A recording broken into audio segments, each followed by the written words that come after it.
Hello, cancer fans. Hi, everyone. So this is just a little update video. The day after Christmas, I had another colitis episode. Attack. Yeah, whatever you want to call it. It was miserable. It was horrible. It lasted about 2 hours, I think. We did end up going to the emergency room, but the emergency room was full of people, and they weren't all wearing masks, and so we decided not to go in there. Especially with the pandemic, numbers keep rising, especially here in Phoenix. Yeah, so I started out. I was sorting through some sports cards, sitting on the floor, and I got a little stomach ache, so I thought I had to go to the bathroom. So I went to the bathroom, and then it just got worse from there. And over the next hour and a half or so, it was to the point where I said, "Deanna, we got to go to the hospital again." And he just kept throwing up and throwing up. Oh yeah, this time I threw up. I threw up a lot too. Like everything in me was out, and then some. That was horrible. And then we went outside, and it was freezing cold outside, so it set off all my cold stuff. And for whatever reason, I was having like, I was like cold right to the core. Yeah. And I couldn't stop shaking. Teeth were just chattering like crazy. Yeah. And I would inhale, and then I'd have that pain. The pain from colitis where you can't breathe, and then I was shaking because I was so cold, and I thought, you know what, this is gonna really suck if this is where I die right here like this. And so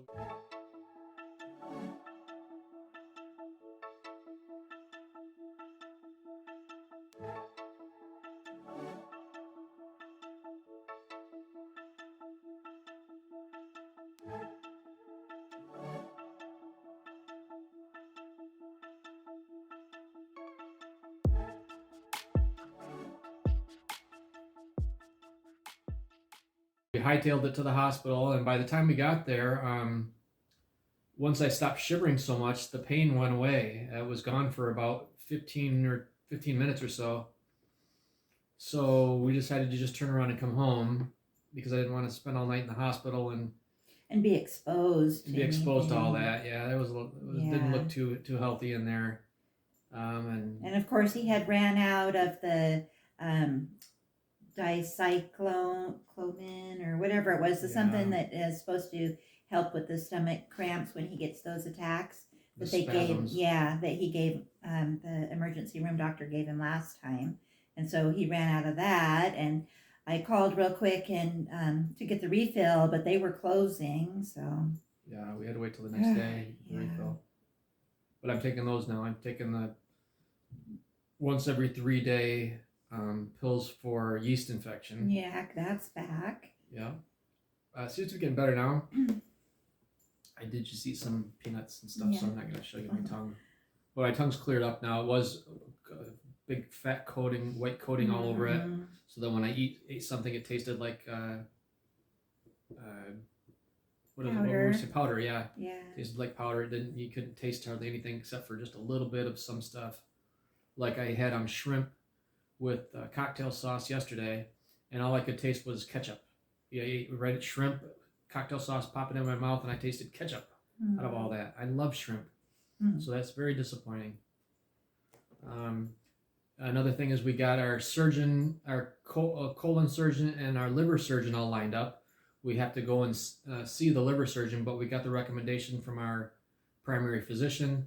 The colon surgeon recommended another guy, a different guy that's on our insurance plan. So we got a recommendation from our colon surgeon. Right, because I don't know if we told you or not, but the first guy, he did not take our insurance, and then we were thinking about having to get our insurance switched. I think we talked about that. Yeah, it was a big pain in the butt though, because we were talking about getting our insurance switched.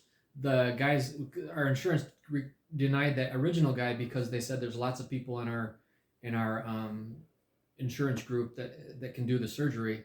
So maybe we didn't talk about that. Well, we looked them all up, every single one of them, and no one said anything about liver. So we asked the people, hey, none of these people are liver surgeons, and they said, you don't need a liver surgeon, you need a general surgeon. And so we said, but our colon doctor says we need a liver surgeon. And our cancer doctor says we need a liver surgeon, not just a general surgeon. Yeah, they gave us like female urologist and A anesthesiologist. lot of anesthesiologists. Yeah, it's like, come on, people. This is his liver. This isn't an appendix. Yeah, you know? and No offense to anyone who's had you got to make sure that when they go in there, they know what they're doing and they get it all. So this guy that we got the referral to, he's actually like the director for the college and everything. Yeah, he's got a really good. Yeah, and he's got, I think, 5 stars, right, or 4 yeah, 4.5 stars. He's been doing transplants and stuff for a long time. Yeah, he's got a lot of liver experience, so that's a good thing. We feel that was a relief because we were starting to get worried when they gave us these crap for doctors. Yeah. And not that they're bad doctors, they're not what we need. Yeah. At least that's not what our other doctors said that we need. And plus, you don't want some, regular old doctor rooting around in your liver. God, that's a major organ. Yeah, and all of the other doctors that we have, the colon doctor, the cancer doctor and the colon surgeon, both said you need a guy that does liver surgery. You don't just want a general surgeon. So that was a big important thing, and we got that handled. And what else?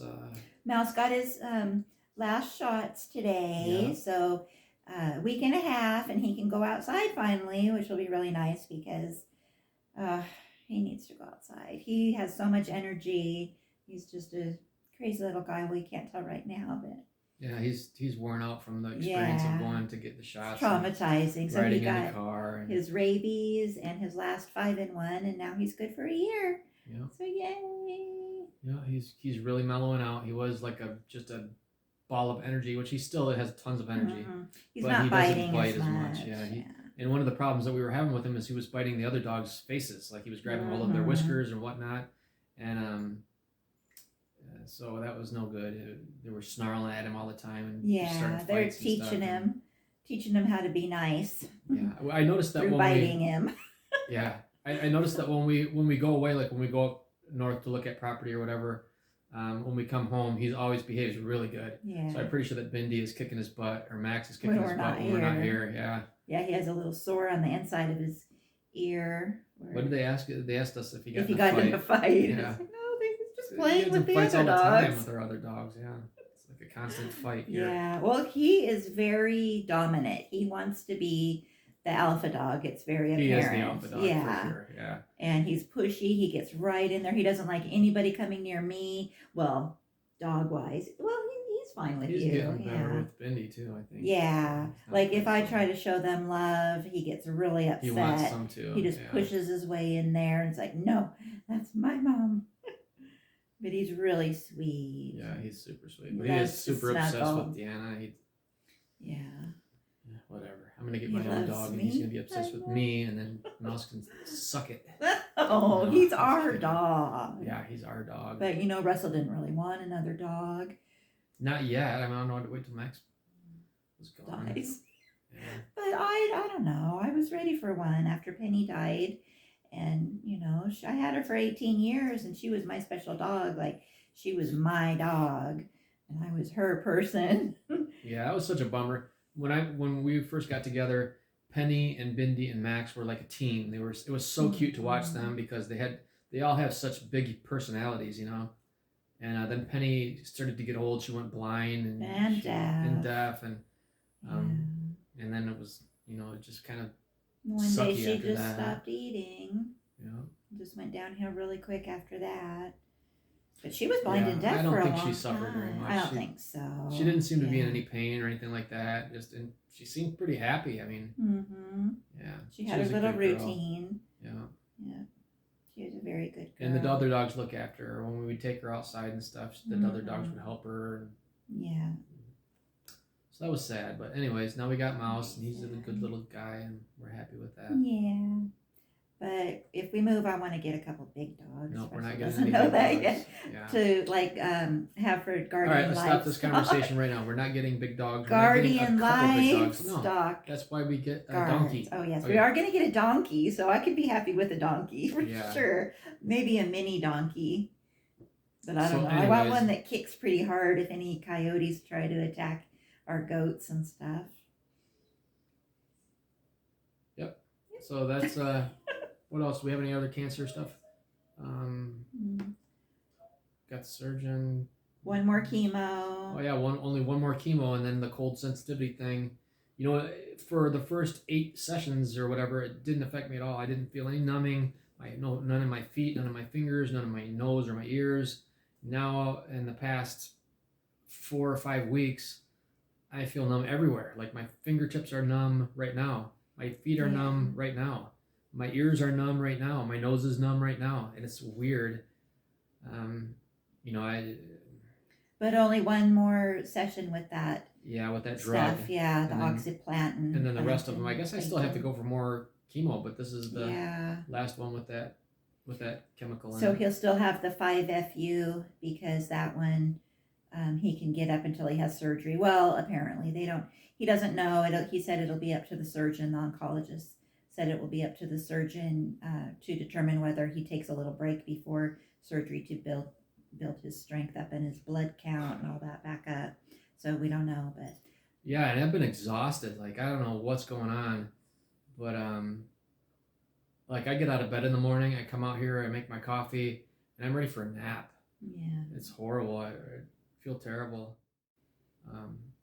Just my overall, health feeling or whatever you want to call it. My overall feeling is not good. It just started in the last 4 or 5 weeks. Chemo's hard on anybody. You know what happened is it started when that lady didn't do the drips right. Yeah. When the lady messed up my drips, I could feel the burning in my heart and in my liver, and then they got it straightened around after the other bag was gone. Basically, there was a little bit left in the other bag, but they dripped that other one. I had to sit there for an extra 45 minutes or whatever to get that other stuff into me. But ever since then, I felt like crap. Total crap, and I've been having. That's when the numbing started. My fingers and my feet. That's just one of those things. If you're going for chemo and you're getting the drip system and everything like that, you got to keep your eyes open because those people are not perfect. And right. And that lady has some issues. Yeah. So she's one that I had a run in with a few months ago. She wouldn't let me go in the back, and it was this big old thing, and I never said anything to anybody about it. But, and then she did that with him, didn't set his stuff up properly. And then last time we were there, she was all, well, you can just wait right here.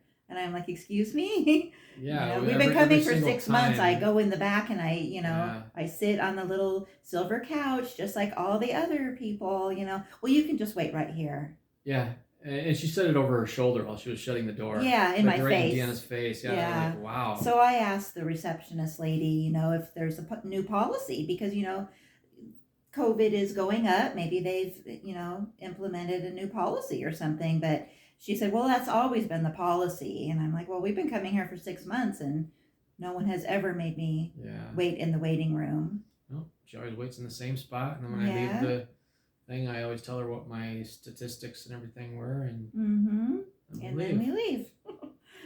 So I don't know what this lady is, and I told her that she was very rude to me. She's just not nice. She's rude to everybody. She's rude. When I was sitting in there, they were getting chemo.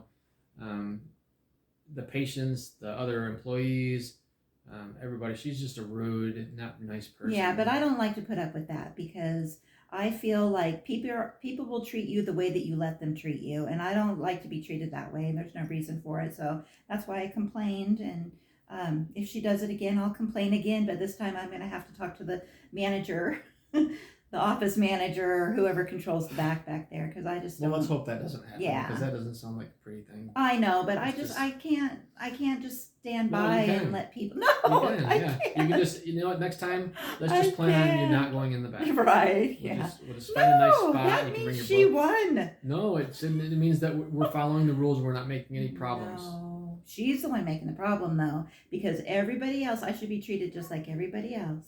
Yeah, and she treats you the way she treats everybody else. Well, then she needs to have a so next time tutorial we go, we'll just get you a nice on little customer spot service. Where you can wait, and when we go in, okay, honey, I'm not even going ever again. I want to turn this are. off. No, I'm not. I'm not doing your video now. All right. Yes, you are. No, I'm not. I'm out. What are you gonna do? You're gonna cut your face off the thing? Yeah, well, just gonna cut me out. All right. Anyways, we're changing the subject because Deanna's getting all upset. I have strong feelings about being treated poorly. Yeah, I'm sure, but And let's just try to avoid it next time, because she's not going to change. She's not going to get fired for following the rules. It's just going to be a big scene. No, but she'll get fired for treating people rudely. She hasn't gotten fired yet. She's well, maybe like everybody says to you. Okay, all right, whatever. All right. Anyways, you're the boss. So I've been feeling like crap for about 4 or 5 weeks. Been very tired, sleeping a ton. Pretty much when I had that colitis the day after Christmas, I slept for like 2 days after that, like full slept almost all day. Yeah. But now today I feel great. That's what we didn't mention. So when we got home from going to the emergency room, even though we didn't he wasn't seen at the emergency room, we came home and I gave him ibuprofen, like a prescription strength one, which I realized later I probably shouldn't have done that, because it said that ibuprofen's the one that can irritate your stomach and acetaminophen is the one that can irritate your liver. And I didn't know if it was his stomach or what, but whatever, it seemed to help. It worked, yeah. Yeah, and we put the heating pad on high on his stomach, and then he just went to sleep. And it took a while, but it stopped spasming, and so we made it through without having to go to the emergency room. Well, I'll tell you what, I thought I was going to die in that car, though. Jesus, yeah. That was the longest 5 or 10 minutes of my life. Because I would inhale, and then with the pain, for some reason, you can't exhale. So you have to, I like physically could not breathe. And that's the second time that happened. That happened the same the first time, where I would get to a point where I would inhale or exhale, and then I couldn't go any farther. Like the pain was so intense that it was locking up my arms and my legs and my everything. And so not only could I not breathe, but I was going through that weird cold thing where it was like too cold. Like I can't even explain it.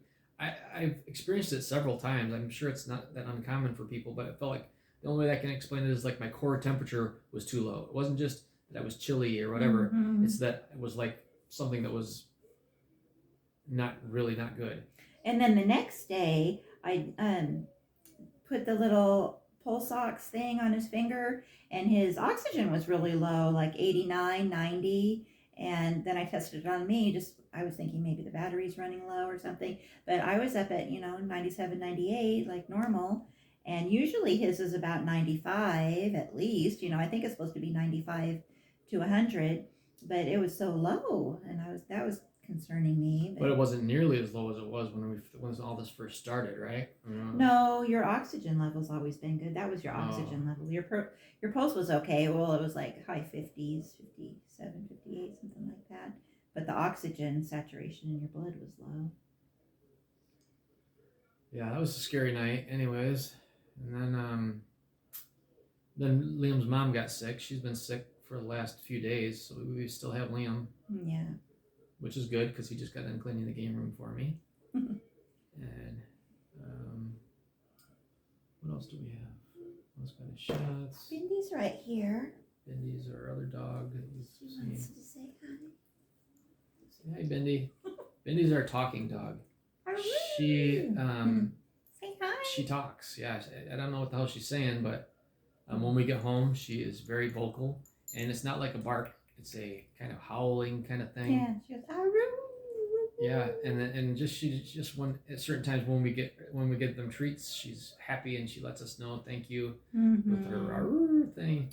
But she talks, and she's kind of teaching Mouse to do it. I think. Yeah. Which I hope she does, because I love that. I think it's so cool. She's feeling squished right here.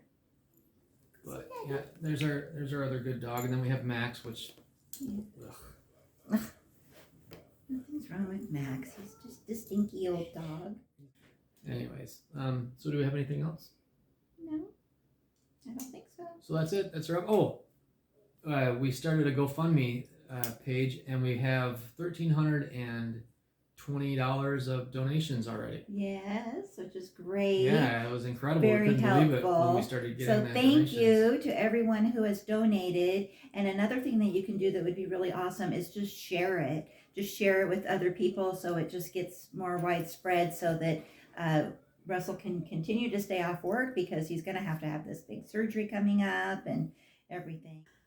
So anyways, like and subscribe, please, and share our GoFundMe page and it would be super awesome. Yep. All right. Well, thanks for watching. Bindi, thanks you. Thank you for watching. Bye bye. Bye bye.